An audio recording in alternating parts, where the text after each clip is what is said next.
Welcome to this short video on how to perform basic arithmetic on dates.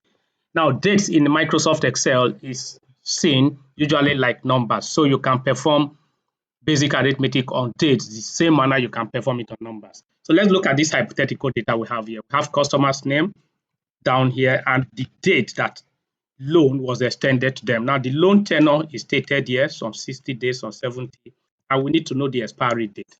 Now, usually you see credit officers get a table calendar and add 64 days to get the expiry date. Now, all we need to do is just to perform basic arithmetic. I'm going to say equal to this plus the loan start date, and I hit my enter key. And it's telling me a facility granted on the 1st of March 2026 for 64 days will be expiring on the 4th of May, or will expire on the 4th of May 2026. And then I just copy down. That's all you need to do. Thank you very much for listening. Bye-bye.